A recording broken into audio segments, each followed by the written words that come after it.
Assalamualaikum warahmatullahi wabarakatuh. Nama saya Siti Nurul Sansiah. Di sini saya akan menjelaskan materi bab 1 tentang teks laporan hasil observasi. Pengertian teks laporan hasil observasi. Teks laporan hasil observasi adalah suatu teks yang berfungsi untuk menjelaskan informasi tentang suatu objek yang telah diamati. Struktur teks laporan hasil observasi. 1. Pernyataan umum. 2. Deskripsi bagian. 3. Simpulan.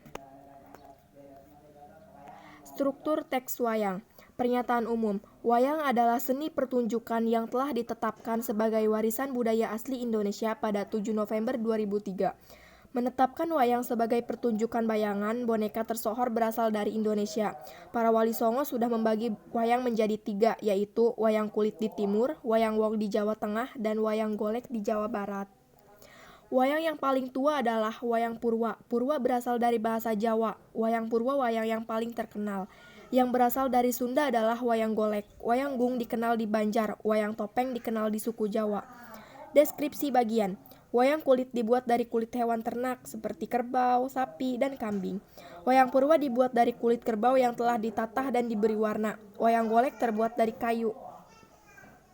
Wayang suket terbuat dari rumput yang dibentuk menyerupai wayang kulit dan ada wayang motekar terbuat dari plastik. Simpulan, semua jenis wayang di atas merupakan wujud ekspresi kebudayaan yang dapat memanfaatkan dalam berbagai kehidupan sebagai media pendidikan, media informasi, dan hiburan. Dan kita juga mengenal jenis-jenis dan mengetahui wayang berasal dari mana saja. Kaidah kebahasaan teks laporan hasil observasi. 1. Frasa verba. 2. Nomina. 3. Kompleks. Menganalisis kebahasaan Taman Nasional Baluran. Paragraf 1. Frasa verba. Taman Nasional Baluran merupakan perwakilan ekosistem hutan spesifik kering di Pulau Jawa. Taman Nasional Baluran memiliki berbagai macam flora dan fauna serta ekosistem. Nomina terdiri atas tipe vegetasi savana, hutan mangrove, hutan musim, hutan pantai, hutan pegunungan bawah, hutan rawa, dan hutan yang selalu hijau sepanjang tahun. Kompleks kosong. Paragraf 2. Frasa verba. Di antara jenis tumbuhan di sini terdapat tumbuhan asli yang khas dan menarik. Nomina, widoro, bukoy, mimba, dan pilang. Kompleks kosong. Paragraf 3. Frasa verba kosong. Nomina, asam gandum, kemiri, gebang api. Kompleks kosong. Paragraf 4.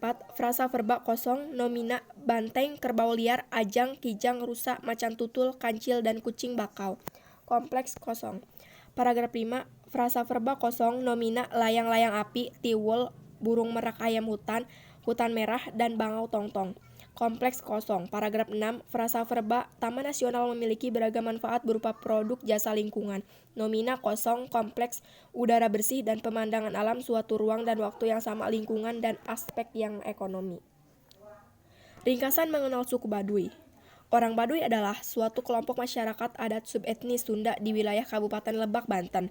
Suku Baduy dalam memiliki budaya yang sangat asli. Mereka dikenal sangat taat mempertahankan adat istiadat dan warisan nenek moyangnya. Mereka memakai pakaian yang berwarna putih dengan ikat kepala putih serta membawa golok. Pakaian suku Baduy dalam pun tidak memiliki kancing atau kerah. Uniknya, semua yang dipakai suku Baduy dalam adalah produksi sendiri. Selain itu, setiap kali berpergian mereka tidak memakai kendaraan, bahkan tidak memakai alas kaki, dan terdiri atas kelompok kecil berjumlah 3-5 orang. Mereka dilarang menggunakan perangkat teknologi seperti HP dan TV. Suku ini memiliki kepercayaan yang dikenal Sunda Wiwitan. Kepercayaan ini memuja arwah nenek moyang atau disebut animisme, yang pada selanjutnya kepercayaan mereka mendapat pengaruh dari Buddha dan Hindu. Kepercayaan suku ini merupakan refleksi kepercayaan masyarakat Sunda sebelum masuk agama Islam. Hingga saat ini, suku Baduy dalam tidak mengenal budaya baca tulis yang mereka tahu ialah aksara Hanacaraka atau aksara Sunda. Anak-anak suku Baduy pun tidak bersekolah, kegiatannya hanya sekitar sawah dan kebun. Menurut mereka, inilah cara mereka melestarikan adat leluhurnya. Meskipun sejak pemerintahan Soeharto sampai sekarang sudah diadakan upaya untuk membujuk mereka agar mengizinkan pembangunan sekolah, tetapi mereka selalu menolak. Teks laporan hasil observasi. Tema, media sosial. Judul, game online. Game online sudah menjamur dari waktu yang cukup lama di Indonesia. Penyebarannya pun sangat cepat, sekali terutama dalam beberapa tahun yang lalu. Di mana-mana sangat mudah ditemui warnet-warnet yang menawarkan jasa tidak hanya di kota-kota besar saja. Beberapa kota kecil pun sudah diserang oleh candu ini. Seru dan menyenangkan. Itulah komentar dari banyak orang yang sudah genrung oleh game online. Memang wajar sekali komentar itu muncul. Mahasiswa akan menemukan dunia baru yang membuat dia seolah menjadi sesuatu yang berbeda.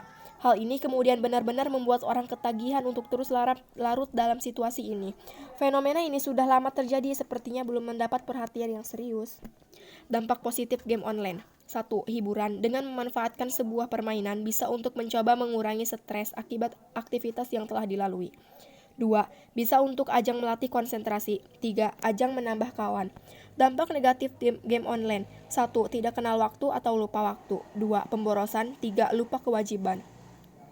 Nah, mungkin itu saja yang bisa saya sampaikan. Kurang lebihnya saya mohon maaf.